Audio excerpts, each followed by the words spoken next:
السلام علیکم ورحمۃ اللہ تعالی وبرکاتہ۔ الحمد للہ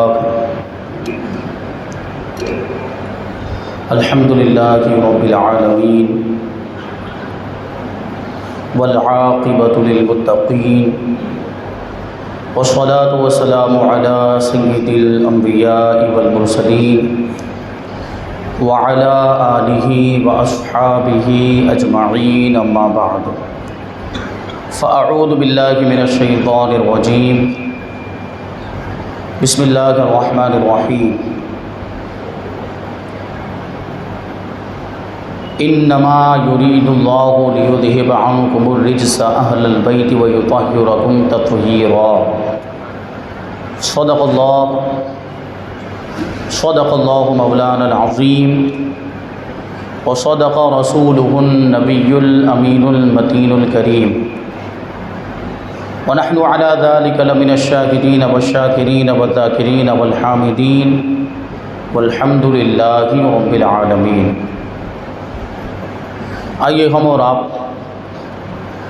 اپنے دستور کے مطابق سب سے پہلے حضور سرور کائنات، فخر موجودات، باعث تخلیق کائنات، احمد مجتبیٰ محمد مصطفیٰ صلی اللہ علیہ وسلم کی مقدس بارگاہ میں درود و سلام کا ہدیہ پیش کریں اور پڑھیں، اللہم صلی علی سیدنا و مولانا محمد معدن الجود والکرم وآلہ الکرام وابنہ الکریم وبارک وسلم، صلاۃ و سلام علیک یا رسول اللہ صلی اللہ تعالی علیہ وسلم۔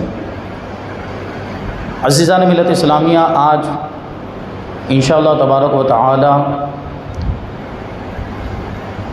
اہل بیت اطہار رضوان اللہ تعالی علیہم اجمعین کی خصوصیات پر گفتگو ہوگی۔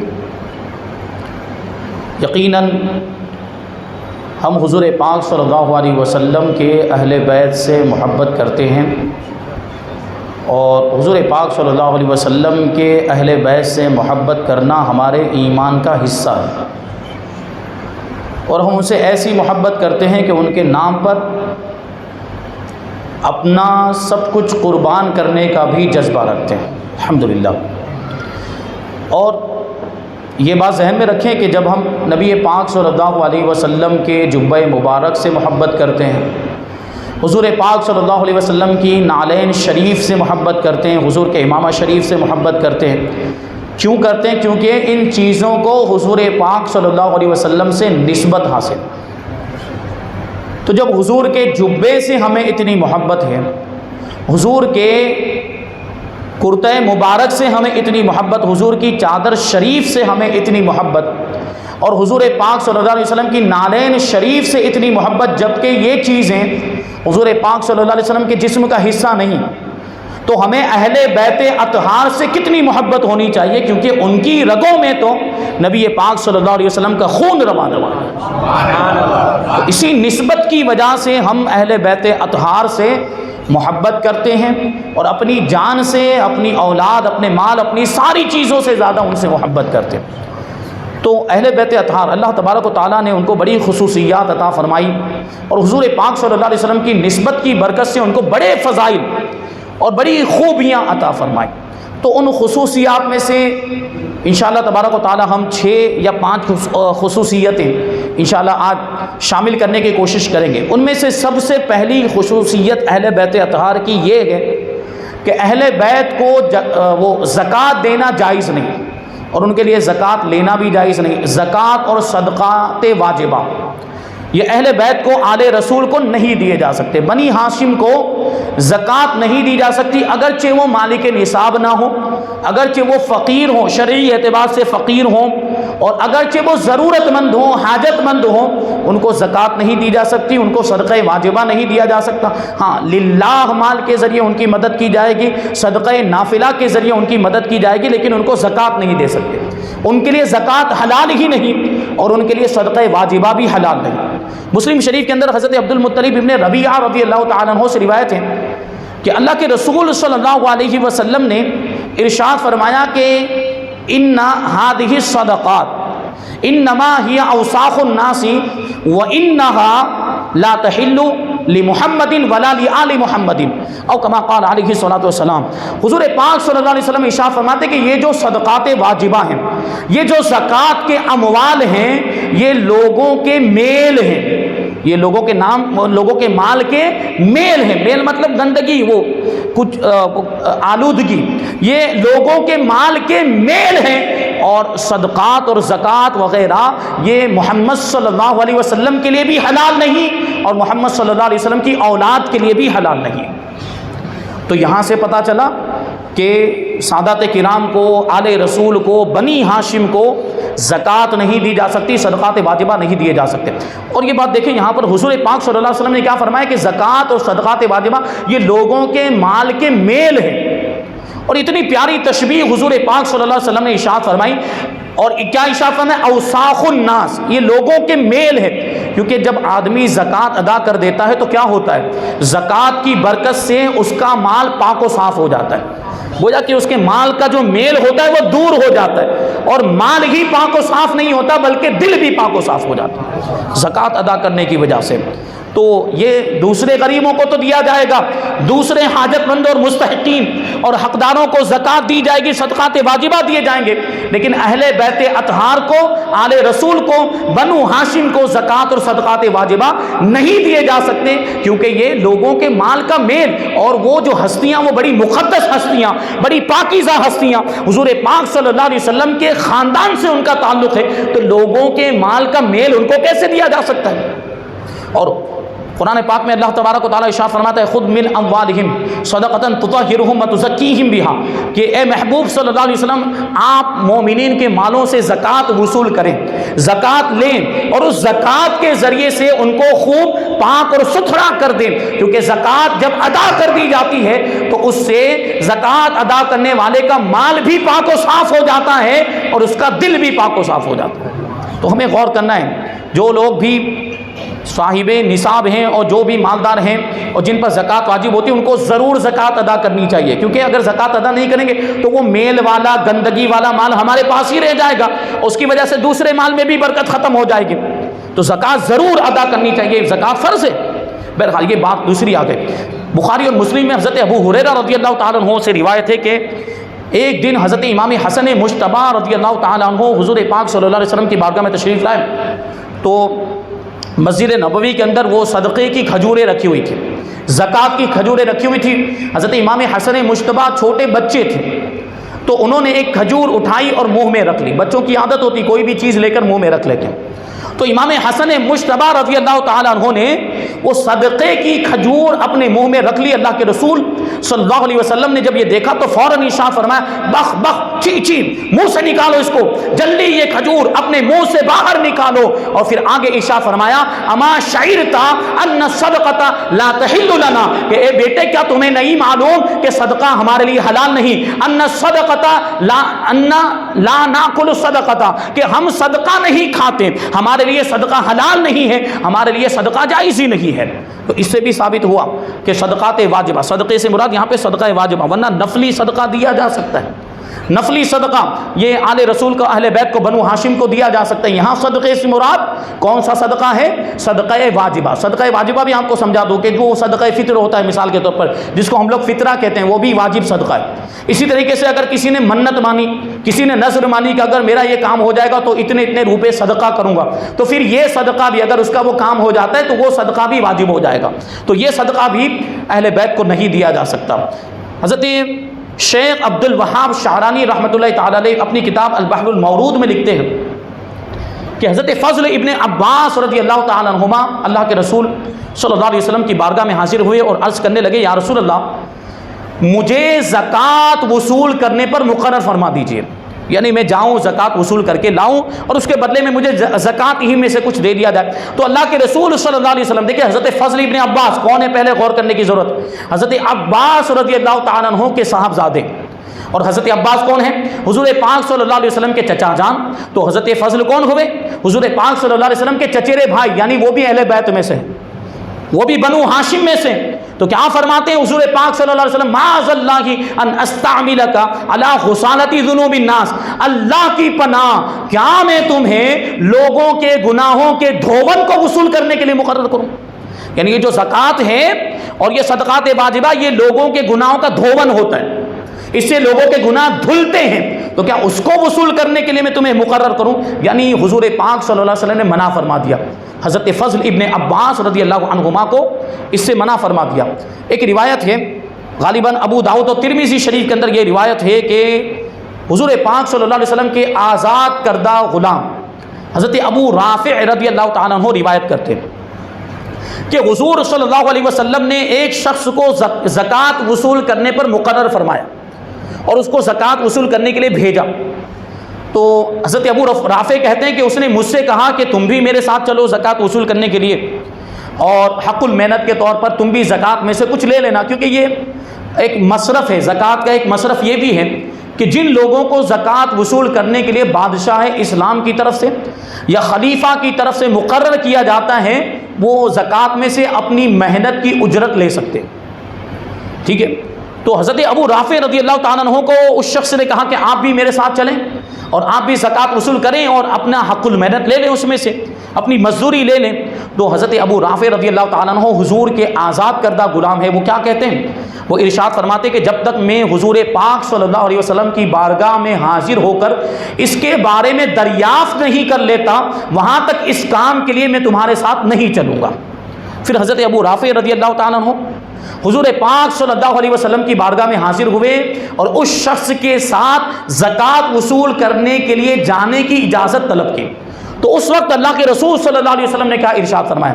اللہ کے رسول صلی اللہ علیہ وسلم ارشاد فرماتے کہ ان صدقۃ لا تحل لنا، کہ صدقہ ہمارے لیے حلال نہیں ہے، وَإِنَّا مَوَالِي الْقَوْمِ مِنْ أَنفُسِهِمْ، اور بنو ہاشم کے جو آزاد کردہ غلام ہیں وہ بھی بنو ہاشم ہی میں شمار ہوں گے۔ یعنی جس طریقے سے بنو ہاشم کے لیے صدقہ وصول کرنا جائز نہیں ہے، اس لیے اسی طرح ان کے غلاموں کے لیے بھی صدقہ وصول کرنا جائز نہیں ہے۔ مطلب کیا ہوا؟ اس سے پتہ چلا کہ بنو ہاشم کو تو صدقہ نہیں دے سکتے، زکوٰۃ نہیں دے سکتے، صدقہ واجبہ نہیں دے سکتے، اسی طرح ان کے غلاموں کو بھی زکوٰۃ اور صدقہ واجبہ نہیں دے سکتے۔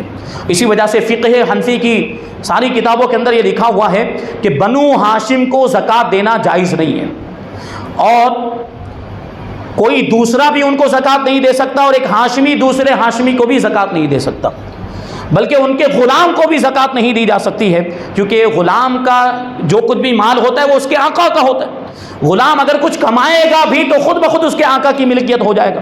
تو غلام کو اگر کوئی تحفہ بھی دے دیتا ہے، کوئی صدقہ بھی دیتا ہے، تو وہ بھی تو اس کی آقا کی ملکیت ہو جائے گا۔ تو جب آقا کے لیے، جو کیونکہ وہ بنو ہاشم ہوں گے، غلام کے آقا تو بنو ہاشم سے تعلق رکھتے ہوں گے، بات وہی تو چل رہی ہے، بنو ہاشم کے غلام کی بات چل رہی ہے، تو غلام کا جو کچھ بھی ہے وہ اس کے آقا کا ہوتا ہے۔ تو جب آقا کے لیے صدقہ جائز نہیں ہے اور زکوٰۃ جائز نہیں ہے، تو غلام کے لیے کیسے جائز؟ تو یہ بنو ہاشم کی خصوصیت کہ ان کے غلام کو بھی زکوٰۃ نہیں دی جا سکتی۔ اب یہاں پہ سوال یہ پیدا ہوتا ہے کہ بنو ہاشم ہیں کون؟ ہاشمی سے مراد کون ہے؟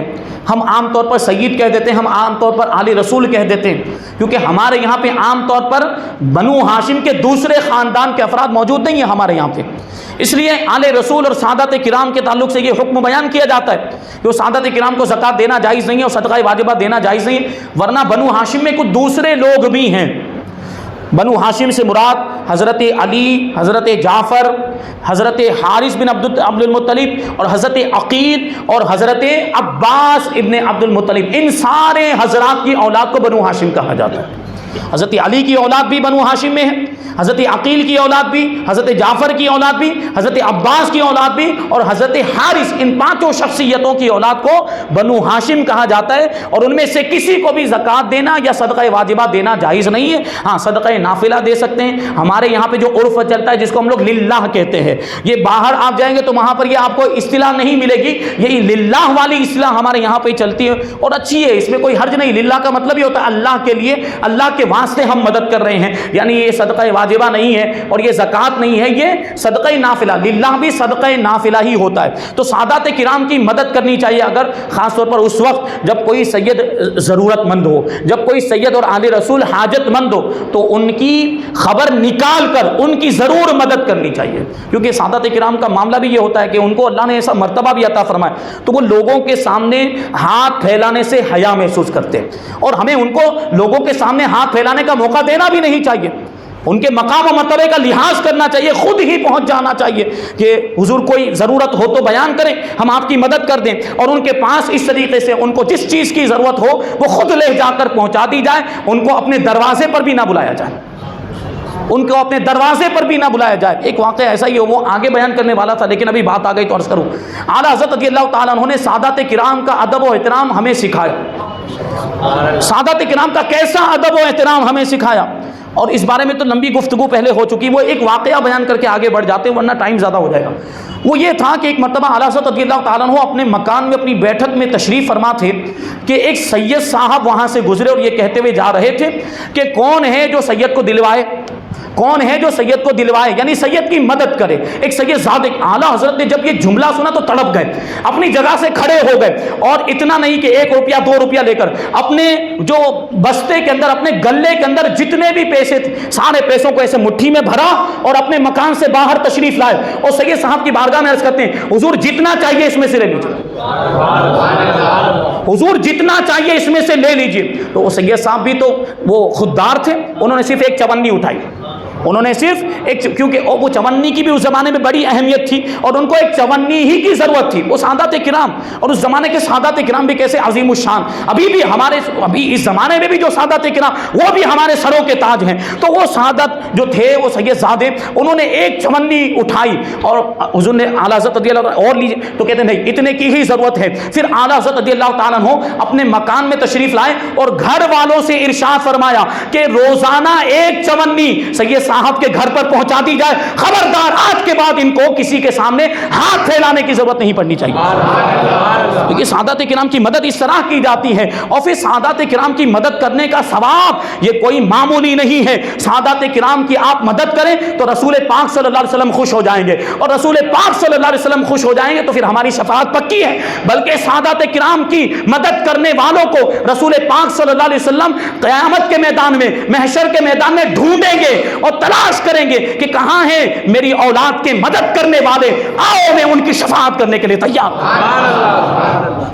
تو یہ سادات کرام کا مقام و مرتبہ ہے، تو ان کی مدد ہو، لیکن کون سے مال سے ہو؟ حلال مال سے۔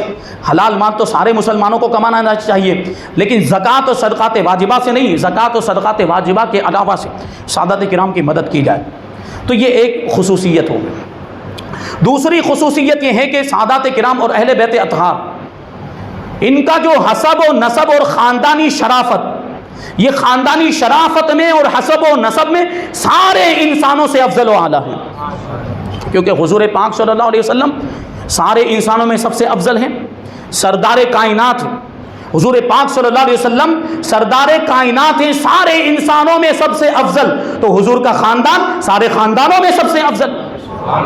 حضرت عبداللہ ابن عمر رضی اللہ تعالیٰ عنہ روایت کرتے ہیں کہ اللہ کے رسول صلی اللہ علیہ وسلم نے ارشاد فرمایا کہ اللہ تبارک و تعالیٰ نے اولاد اسماعیل میں بنو کنانہ کو منتخب فرمایا، یعنی چن لیا، اور بنو کنانہ میں قریش کو منتخب فرمایا، اور قریش میں بنو ہاشم کو منتخب فرمایا، اور بنو ہاشم میں مجھے منتخب فرمایا۔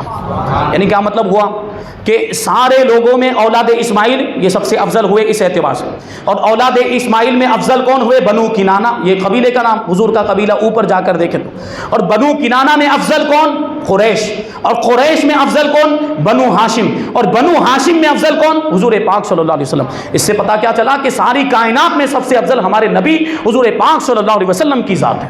اور حضرت عبداللہ ابن عمر رضی اللہ تعالیٰ عنہ ایک اور دوسری روایت میں مرفوعاً روایت کرتے ہیں کہ اللہ کے رسول صلی اللہ علیہ وسلم نے ارشاد فرمایا کہ اللہ تبارک و تعالیٰ نے ساری مخلوقات کو پیدا فرمایا، اللہ تبارک و تعالیٰ نے ساری مخلوقات کو پیدا فرمایا، پھر ان میں سے بنی آدم کو منتخب فرمایا، یعنی اولاد آدم کو، انسانوں کو منتخب فرمایا، اور پھر فرماتے کہ بنو آدم میں، بنی آدم میں یعنی انسانوں میں عرب کو منتخب فرمایا، اور عرب میں بنو مضر کو منتخب فرمایا، اور مضر میں قریش کو منتخب فرمایا، اور قریش میں بنو ہاشم کو منتخب فرمایا، اور بنو ہاشم میں مجھ کو منتخب فرمایا، تو میں بہترین لوگوں سے بہترین لوگوں کی طرف منتقل ہوتا رہا۔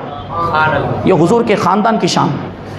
امام احمد ابن حنبل ام المؤمنین حضرت عائشہ صدیقہ رضی اللہ تعالی عنہا سے روایت کرتے ہیں کہ حضور پاک صلی اللہ علیہ وسلم نے ارشاد فرمایا کہ حضرت جبریل امین میرے پاس آئے اور انہوں نے مجھ سے کہا کہ یا رسول اللہ صلی اللہ تعالی علیہ وسلم، میں نے زمین کے مشرق و مغرب کو الٹ پلٹ کر کے دیکھا، میں نے زمین کے مشرق اور مغرب کو الٹ پلٹ کر کے دیکھا، لیکن یا رسول اللہ آپ سے بہتر کسی کو نہیں پایا، یا رسول اللہ آپ سے افضل کسی کو نہیں پایا، آپ سے زیادہ فضیلت والا کسی کو نہیں پایا۔ اسی کو ہمارے امام یوں کہتے ہیں اعلیٰ حضرت رضی اللہ تعالیٰ عنہ، یہی بولے سدرہ والے، سدرہ والے کون؟ جبرائیل امین علیہ السلام، یہی بولے سدرہ والے، چمنے جہاں کے تھالے سبھی میں نے چھان ڈالے، تیرے پائے کا نہ پایا، تجھے یک نے یک بنایا، تجھے یک نے یک بنایا۔ پروردگار بھی ایک ہے اور ہمارے نبی کی ذات بھی ایک، یعنی حضور بھی بے مثل و بے مثال، حضور کے جیسا کوئی ہوا ہے نہ ہو سکتا ہے۔ اللہ تبارک و تعالی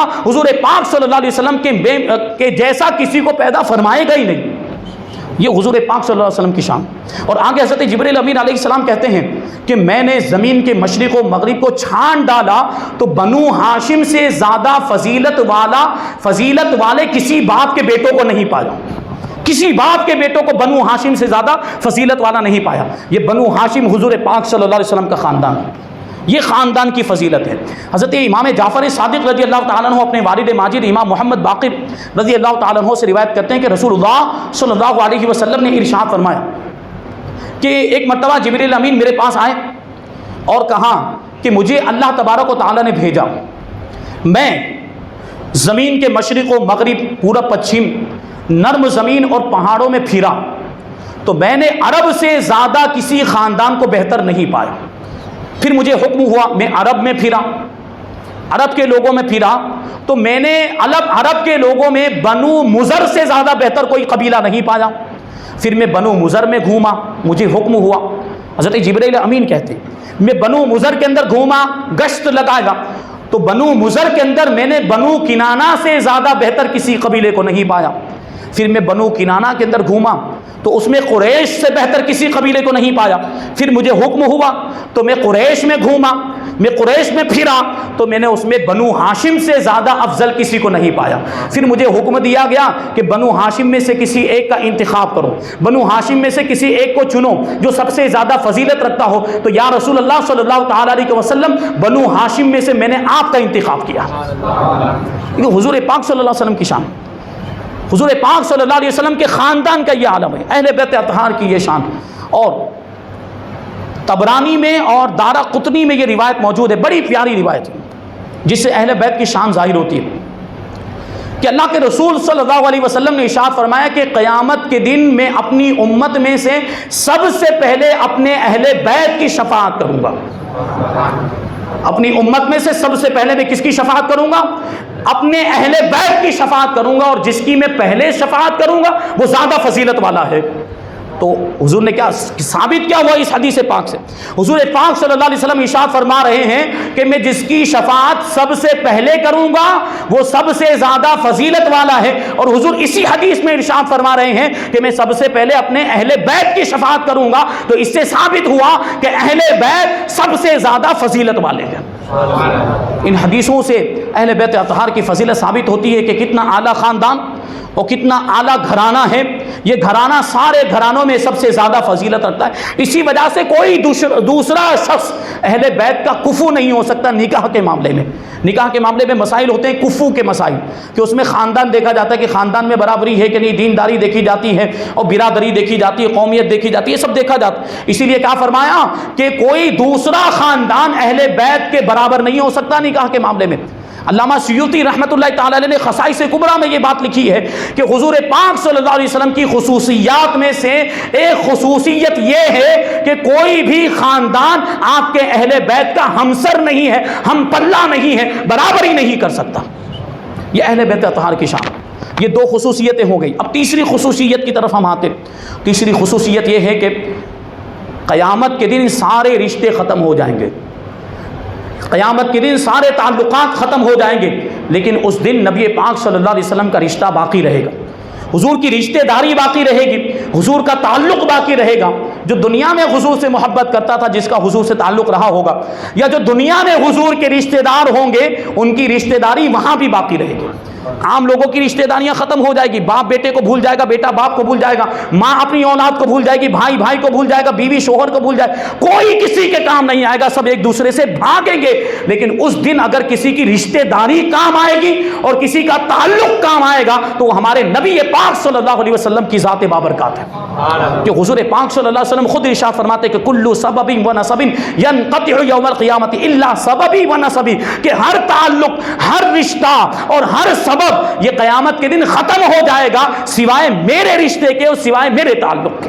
یعنی حضور کا رشتہ باقی رہے گا، حضور کا تعلق باقی رہے گا۔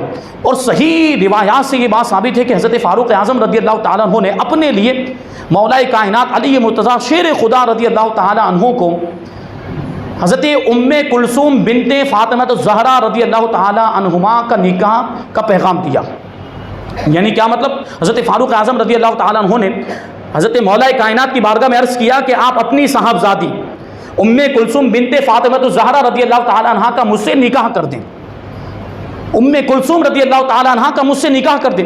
تو حضرت مولا کائنات رضی اللہ تعالیٰ عنہ نے پہلے کم سنی کا عذر پیش کیا کہ ان کی عمر کم ہے، اور پھر یہ فرمایا کہ میری خواہش یہ ہے کہ میں ام کلثوم کا نکاح اپنے بھائی جعفر کے صاحبزادے کے ساتھ کروں۔ لیکن حضرت فاروق اعظم رضی اللہ تعالیٰ عنہ نے اصرار کیا۔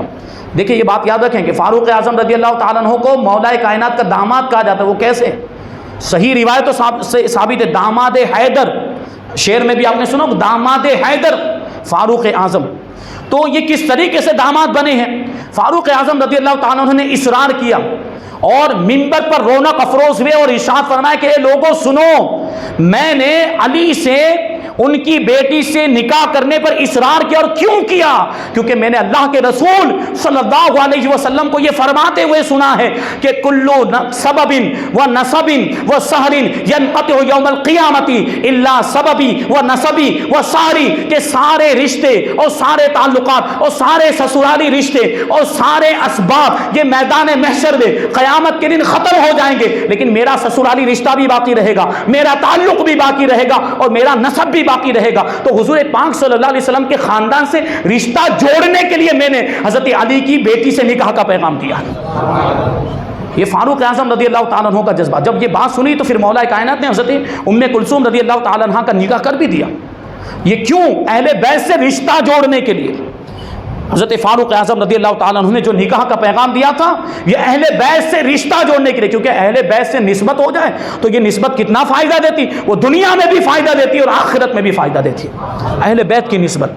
اور لیکن اس کے باوجود کچھ بدبخت بکواس کرتے ہیں، بدبخت خبیث قسم کے لوگ، اور یہ اعتراض کرتے ہیں کہ حضور پاک صلی اللہ علیہ وسلم نے اپنے چچا حضرت عباس رضی اللہ تعالیٰ عنہ اور اپنی پھوپھی حضرت صفیہ رضی اللہ تعالیٰ عنہ اور اپنے دوسرے رشتہ داروں سے ارشاد فرمایا لا اغنی عنکم من اللہ شیئا، کہ میں اللہ کے عذاب سے تمہیں بالکل نہیں بچا سکتا، میں اللہ کے عذاب سے تمہیں کوئی فائدہ نہیں دے سکتا، میں تمہیں بے نیاز نہیں کر سکتا۔ اور اپنی صاحبزادی نور نظر لخت جگر خاتون جنت حضرت فاطمہ رضی اللہ تعالیٰ عنہ سے حضور نے یہ ارشاد فرمایا یا فاطمہ بنت محمد سلینی ما شئت من مالی لا اغنی عنکی من اللہ شیئا۔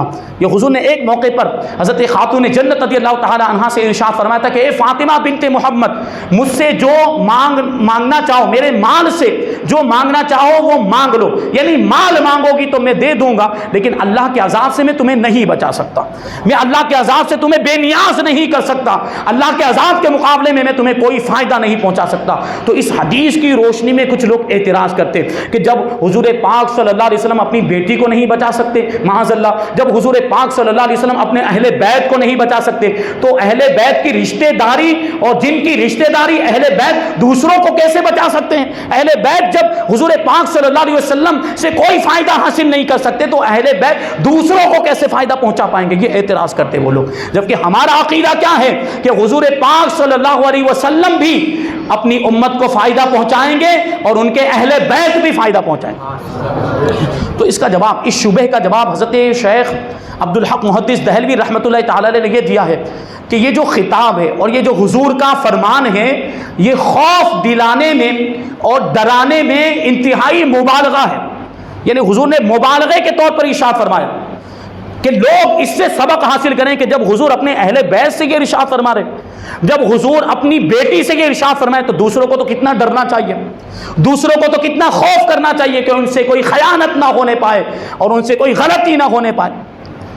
جبکہ اہل بیت اطہار رضوان اللہ تعالی علیہم اجمعین کی فضیلت و بزرگی اور حضور پاک صلی اللہ علیہ وسلم کی ان کے لیے شفاعت اور ان کا جنتی ہونا، یہ احادیث صحیحہ سے ثابت ہے، یہ احادیث صحیحہ سے ثابت۔ اور صرف ایسا نہیں ہے کہ حضور پاک صلی اللہ علیہ وسلم ان کی شفاعت کریں گے، بلکہ اہل بیت بھی اپنے چاہنے والوں کی شفاعت کریں گے۔ اور حضرت علامہ محب طبری رحمۃ اللہ تعالی علیہ نے فرمایا اس کے جواب میں کہ حضور پاک صلی اللہ علیہ وسلم نے یہ اس وقت ارشاد فرمایا تھا جبکہ اللہ تبارک و تعالیٰ نے ابھی آپ کو اس بات سے آگاہی نہیں دی تھی کہ آپ کی نسبت بھی فائدہ دینے والی ہے۔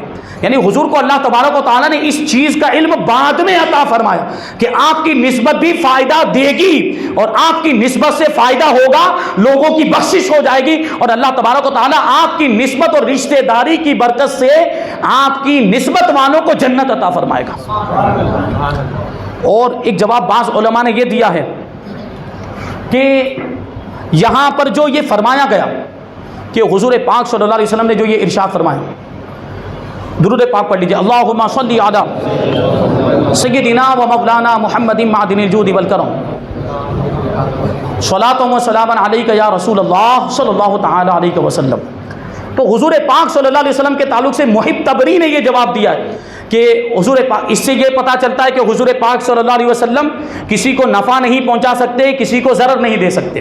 تو اس کا جواب یہ ہے کہ حضور پاک صلی اللہ علیہ وسلم خود بذات خود ذاتی طور پر کسی کو نفع نہیں دے سکتے، لیکن اللہ کی عطا سے تو نفع دے سکتے ہیں۔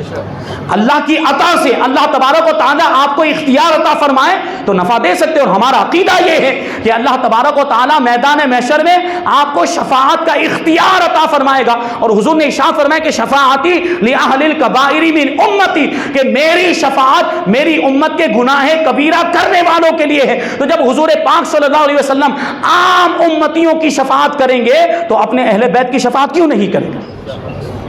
ٹھیک ہے، مطلب کیا ہوا کہ حضور اللہ کی عطا سے اور اللہ تبارک و تعالیٰ کے دیے ہوئے اختیار سے لوگوں کو فائدہ پہنچا سکتے ہیں اور فائدہ پہنچائیں گے بھی، اور سب کی شفاعت کریں گے۔ حضور کی شفاعت عامہ اور حضور کی شفاعت خاصہ، یہ سب دیکھیں گے میدان محشر کے اندر۔ اور اللہ تبارک و تعالیٰ تو حضور پاک صلی اللہ علیہ وسلم کو شفاعت کبریٰ کا منصب عطا فرمائے گا، اور شفاعت کبریٰ کا مطلب یہ ہوتا ہے کہ شفاعت کا دروازہ ہی حضور کھولیں گے۔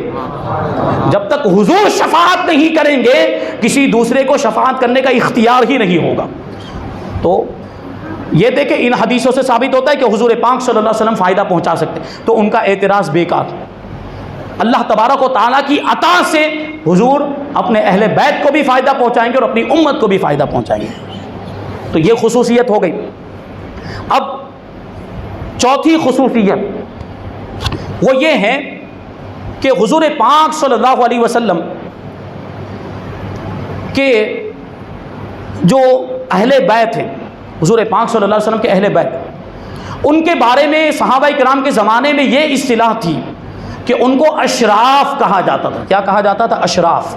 اشراف یہ شریف کی جمع ہے، اور اس کا مطلب ہوتا ہے شریفوں کا خاندان۔ تو اہل بیت سے زیادہ شرافت والا کون سا خاندان ہو سکتا ہے؟ تو صحابہ کرام کے زمانے میں اہل بیت کو کیا کہا جاتا تھا؟ اشراف کہا جاتا تھا، اور بعد میں یہ لقب حسینی اور حسنی سعادات کے ساتھ خاص ہو گئے۔ حضرت علامہ جلال الدین سیوطی رحمۃ اللہ تعالی علیہ رسالہ زینبیہ میں لکھتے ہیں کہ شریف یہ اسی فرد پر بولا جاتا ہے جو اہل بیت سے تعلق رکھتا ہو۔ شریف اس شخص کو کہا جاتا ہے جو اہل بیت رسالت سے ہو، چاہے پھر وہ حسینی ہو، چاہے پھر وہ حسنی ہو یا علوی ہو، حضرت محمد ابن حنفیہ کی اولاد سے ہو، حضرت علی کی دیگر اولاد سے ہو، یا حضرت عقیل کی اولاد سے ہو، یا حضرت جعفر کی اولاد سے ہو، یا حضرت عباس کی اولاد سے ہو، سب پر شریف کا اطلاق ہوتا ہے اور سب کو شریف کہا جاتا ہے۔ یہ اس زمانے کی بات ہے۔ لیکن جب مصر میں فاطمی حضرات کی حکومت آ گئی اور فاطمی حضرات نے تخت و تاج پر قبضہ کر لیا، وہ تخت و تاج کے اور خلافت کے مالک ہو گئے، تو ان لوگوں نے شریف والی اصطلاح کو حسنی حسینی سادات کے ساتھ خاص کر دیا کہ اب کسی کو شریف کہا جائے گا تو حسنی حسینی سادات ہی کو کہا جائے گا، اور یہ اصطلاح آج بھی مصر میں جاری ہے۔ یہ بھی تو اہل بیت اطہار کی خصوصیت کہ ان کو شریف کہا جاتا تھا۔ اور حضرت علامہ یوسف ابن اسماعیل نبہانی رحمۃ اللہ تعالی علیہ فرماتے ہیں کہ سارے ممالک میں اور مشرق و عرب کے سارے شہروں میں آج بھی یہی مشہور ہے کہ حسینی اور حسنی سادات کو شریف کہا جاتا ہے، اور عربی زبان میں جب شریف بولا جاتا ہے تو اس سے حسنی حسینی سادات ہی مراد ہوتے ہیں۔ اور بہت سے شہروں میں لفظ سید بولا جاتا ہے، جیسے ہمارے شہروں میں، ہمارے ملک میں لفظ سید یہ حسنی حسینی سادات کے لیے بولا جاتا ہے، سید بولا جاتا ہے، ان کو سید کہتے ہیں۔ اور جب سید بولا جاتا ہے تو ذہن انہی کی طرف جاتا ہے، حسنی حسینی سادات کی طرف۔ جب سید بولا جاتا ہے تو ہمارا ذہن حسنی حسینی سادات کی طرف جاتا ہے، اور اس کے علاوہ کوئی اور مراد ہی نہیں ہوتا۔ لیکن یہ جو اصطلاح ہے، یہ جو ٹرم ہے، یہ اہل حجاز کے علاوہ کی ٹرم، اور اہل حجاز یعنی حجاز کے رہنے والے، حرمین طیبین اور ان کے آس پاس کے علاقوں کے رہنے والے، ان کی اصطلاح کیا ہے کہ وہ حسنی سعادات کے لیے لفظ شریف استعمال کرتے ہیں اور حسینی سعادات کے لیے سید کا لفظ استعمال کرتے ہیں۔ اس طرح وہ دونوں قسم کے سعادت کرام کے درمیان واضح فرق کرتے ہیں، یعنی حسنی سعادات کو شریف کہا جاتا ہے اور حسینی سعادات کو سید کہا جاتا ہے۔ یہ اہل حجاز کی اصطلاح ہے۔ حضرت علامہ ابن حجر مکی رحمۃ اللہ تعالی علیہ فرماتے ہیں کہ اگر کسی نے کوئی چیز اشراف کے لیے وقف کی، یعنی اس نے اشراف کا لفظ استعمال کیا کہ یہ چیز شریفوں کے خاندان کے لیے وقف ہے، تو اس میں حسنی حسینی سعادات کے علاوہ کوئی دوسرے داخل نہیں ہوں گے، کیونکہ اشراف جب بولا جاتا ہے تو شہروں کا عرف یہی ہے کہ اس سے حسنی حسینی سعادات ہی مراد ہوتے ہیں۔ تو وہ چیز کس کے لیے وقف ہو جائے گی؟ حسنی حسینی سعادات کے لیے وقف ہو جائے گی، پھر دوسرے اس میں داخل نہیں ہوں گے۔ لیکن علامہ نبہانی کہتے ہیں کہ یہ فرماتے ہیں علماء کے حضرت علامہ ابن حجر مکی کا یہ فرمان حق ہے، لیکن اب شہروں کا عرف بدل چکا ہے اور شہروں کی اصطلاح بدل چکی ہے۔ اب ہم خود دیکھیں، کیا ہمارے زمانے میں سعادت کرام کو شریف کہا جاتا ہے یا اشراف کہا جاتا ہے؟ سعادت کرام کو سید کہا جاتا ہے یا آل رسول کہا جاتا ہے؟ اب اصطلاح بدل چکی ہے، اب عرف بدل چکا ہے۔ اس لیے علامہ یوسف ابن نبہانی نے، جو کہ ماضی قریب کے ایک عالم دین، اور 1932 عیسوی میں آپ کا انتقال ہوا، اب سوچیں ان کے زمانے میں جب اصطلاح بدل چکی تھی اور شہروں کا عرف بدل چکا تھا تو اب تو اور زیادہ تبدیلی آ گئی۔ تو علامہ یوسف نبہانی رحمۃ اللہ تعالی علیہ فرماتے ہیں کہ اب شہروں کا عرف بدل چکا ہے۔ آپ قسطنطنیہ میں چلے جائیں، جو استنبول جس کو ابھی کہا جاتا ہے، حضرت علامہ یوسف نبہانی کہتے ہیں کہ آپ قسطنطنیہ میں چلے جائیں اور اس کے صرافہ بازار میں، سناروں کے بازار میں چلے جائیں، تو وہاں پہ کوئی بھی صراف اور کوئی بھی سنار ایسا نہیں ملے گا جس کی مہر میں سید لکھا ہوا نہ ہو۔ یعنی کیا مطلب؟ جو سید نہیں ہے وہ بھی سید لکھ رہا ہے، جو سید نہیں ہے وہ بھی سید لکھ رہا ہے۔ ہاں، جو خوددار ہوگا، جو تھوڑا دیندار اور جو با حیا ہوگا وہ نہیں لکھتا۔ اور اس کی وجہ سے ہوا کیا کہ جو صحیح النسب سادات تھے انہوں نے خود اپنے نام کے ساتھ سید لکھنا چھوڑ دیا تاکہ ان کے نسب میں کوئی اور شک نہ کرے کہ یہ بھی ان کی طرح ہوں گے جنہوں نے ویسے ہی لکھ لیا۔ تو انہوں نے صحیح النسب سادات نے اپنے آپ کو سید کہنا چھوڑ دیا۔ اب ہمارے ملک میں بھی تو یہی ہو رہا ہے، ہمارے ملک میں بھی غیر سید اپنے آپ کو سید لکھ رہے ہیں۔ کتنے ایسے جو پہلے فاروقی کہے جاتے تھے، پہلے صدیقی کہے جاتے ہیں، اب اپنے آپ کو سید لکھ رہے ہیں۔ کتنی غلط بات ہے یہ، کتنی غلط بات ہے یہ، کتنا بڑا دھوکہ ہے اور کتنا بڑا فریب ہے کہ جو سید نہیں ہے وہ اپنے آپ کو سید کہے۔ یہ ایسی کوئی فضیلت کی تو بات نہیں ہے کہ اپنے نام کے ساتھ سید لگا لیا تو بہت بڑا ہو گیا، نہیں، بلکہ بہت بڑا گنہگار ہوگا وہ۔ اور خدا نہ خواستہ اس کی وجہ سے کہیں ایسا نہ ہو کہ سب نے اپنے ناموں کے ساتھ، دوسری برادری والوں نے بھی اپنے ناموں کے ساتھ اگر سید لکھنا شروع کر دیا تو ہو سکتا ہے یہ دن بھی ہمیں دیکھنا پڑے کہ جو صحیح النسب سعادات ہیں ان کو پھر اپنے نام کے ساتھ سید ہٹا دینا پڑے، کیونکہ اب تو سید اتنا عام ہو گیا، جو سید نہیں وہ بھی سید لکھنے لگے، تو اب ہم کیوں لکھیں؟ اس سے تو ہمارا نسب بھی یہ اس شک کے دائرے میں آ جاتا ہے. اس لیے صحیح النسب سعادت ممکن ہے کہ اپنے نام کے ساتھ سید، جیسے کہ وہ انصاری برادری کے ساتھ ہوا کہ اب وہ دوسرے لوگوں نے بھی اپنے نام کے ساتھ انصاری لکھنا شروع کر دیا، جبکہ انصاری کا مطلب یہ ہوتا ہے کہ مدینہ منورہ کا وہ خاندان جنہوں نے نبی پاک صلی اللہ علیہ وسلم کی مدد کی تھی، اور حضور کی مدد کرنے کی وجہ سے ان کو انصار کہا گیا تھا، اور ان کے خاندان میں جو ہوگا وہ انصاری کہلائے گا. لیکن اب تو ہر کوئی اپنے آپ کو انصاری کہتا ہے، تو جو حقیقی اور صحیح معنوں میں جو انصاری تھے انہوں نے انصاری لکھنا ہی چھوڑ دیا. تو کہیں ایسا نہ ہو کہ سعادت کرام کو بھی سید لکھنا چھوڑ دینا پڑے، کیونکہ ہر کوئی اب سید بنا بیٹھا ہے، جس کو دیکھو وہ اپنے نام کے ساتھ سید. ایک تو جمن سید آ گیا، جمعراتی سید آ گیا، ایسے ایسے سید، جو جمعہ کو پیدا وہ بھی سید، جو جمعرات کو پیدا وہ بھی سید، ایسے ایسے. جمن سید سنا ہے آپ نے؟ جمن سید، جو جمعہ کو پیدا وہ سید، جو جمعرات کو پیدا وہ سید. یہ تھوڑی ہوتا ہے، ارے دن کا اس سے تو تعلق ہے کہ کسی دن میں، کسی مخصوص دن میں پیدا ہو، تو وہ تو نبی پاک صلی اللہ علیہ وسلم کی آل کو سید کہا جاتا ہے، آپ کے اہل بیت کو سید کہا جاتا ہے، آپ کی اولاد کو سید، یہ تو سب جانتے. اور یہ دیکھو جمن سید نکلے ہیں، جمعراتی سید نکلے. اور ابھی تو ہمارے ایک ساتھی نے تو ایسی بات کہی تھی کہ بڑا تعجب، حالانکہ وہ اتنی معتبر بات نہیں ہے لیکن تھوڑی خوش طبعی بھی ہونی چاہیے. انہوں نے یہ بات کہی کہ یہ جو غیر سادہ جو اپنے آپ کو سید لکھنے لگے اور سیدوں کی ایک ریل آ گئی، ایک سیلاب آ گیا ہے، اس کے بارے میں انہوں نے ایک بات یہ کہی تھی کہ ممکن ہے کہ جب انگریز لوگ یہاں سے گئے تھے، انگریز لوگ ہندوستان چھوڑ کے گئے، تو وہ لوگ یہ کہہ کر گئے تھے کہ اب جس کو جو سرنیم لکھوانا ہو وہ سرنیم لکھوا سکتا ہے. تو گوروں نے سید لکھوا لیا اور کالوں نے شیخ لکھوا لیا. تو گوروں نے سید لکھوا لیا اور کالوں نے کیا لکھوا لیا؟ شیخ لکھوا لیا. تو یہ بہت بڑا گناہ ہے اپنا نسب چینج کرنا. یعنی جو سید نہیں وہ اپنے آپ کو سید کہے تو یہ نسب بدلنا ہوا ہے، یہ نسب بدلنا ہوا، اور خود اپنی نسل پر وہ خود اعتراض کر رہا ہے. یعنی وہ دوسرے باپ کا، اس کا مطلب تو یہ ہوا نا، وہ جو سید نہیں وہ اپنے آپ کو سید کہہ رہا ہے. یہ اپنے نسب کو تبدیل کرنا، وہ اپنے باپ کے علاوہ کسی دوسرے کی طرف اپنے آپ کو نسبت کرنا، وہ تو کیا اپنے آپ کو خود کو حرامی کہہ رہا ہے، ولد الزنا کہنا چاہ رہا ہے. اس طرح تو کتنا بڑا گناہ ہے یہ.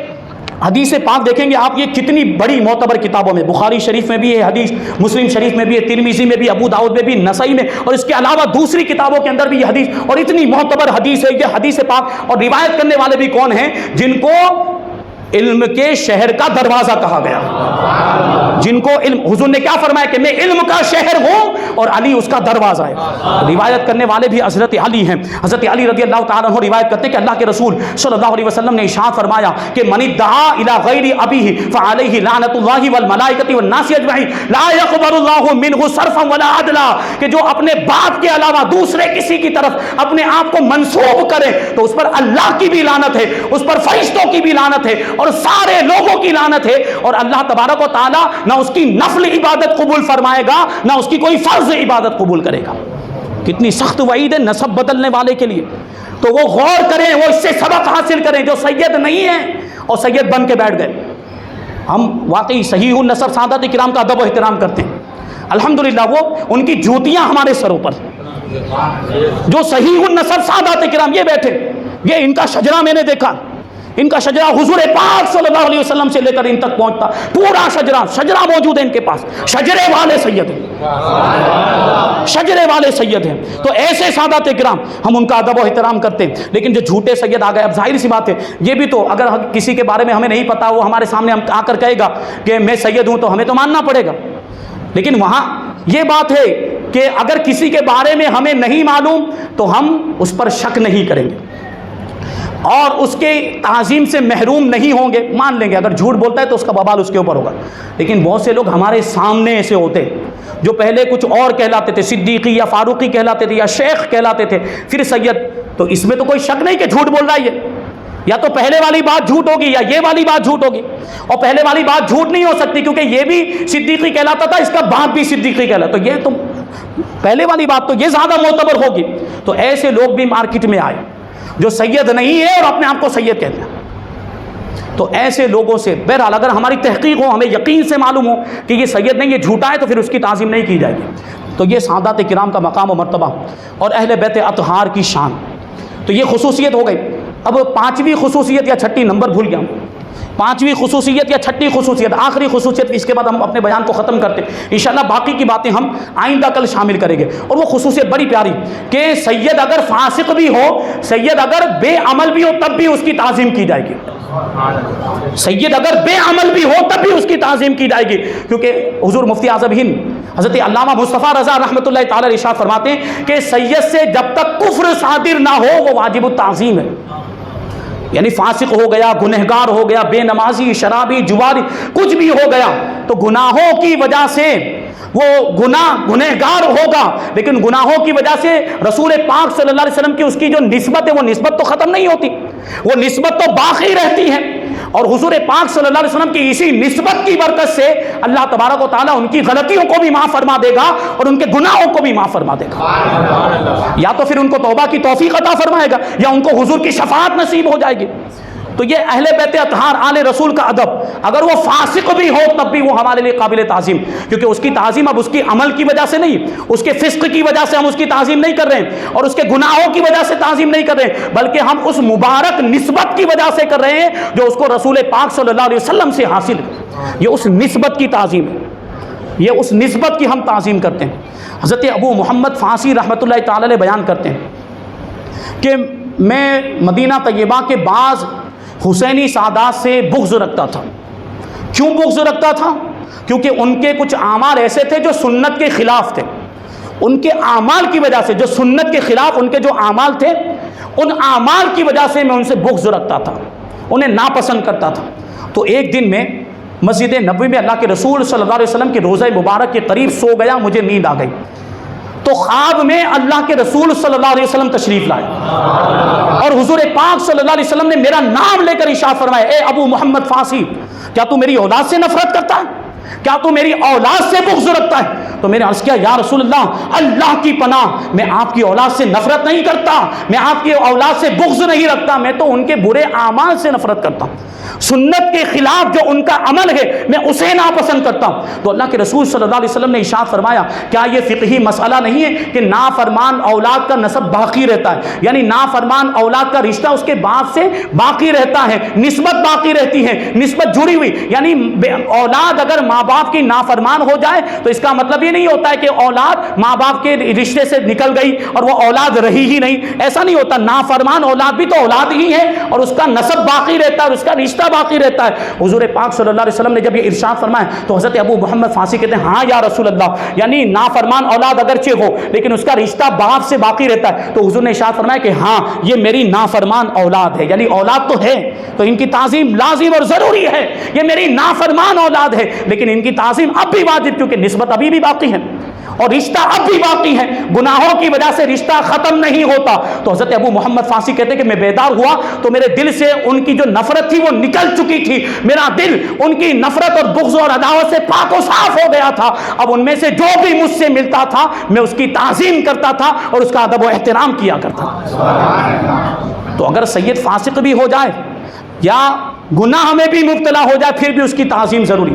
لیکن اگر خدا نخواستہ، 100 بار خدا نخواستہ، اگر کوئی سید کافر ہو جائے، اگر کوئی سید کفر اختیار کر لے تو اب اس کی تعظیم نہیں، کیونکہ کافر ہونے کی وجہ سے اب نسبت ختم ہو جاتی ہے، اب نسبت نہیں رہی.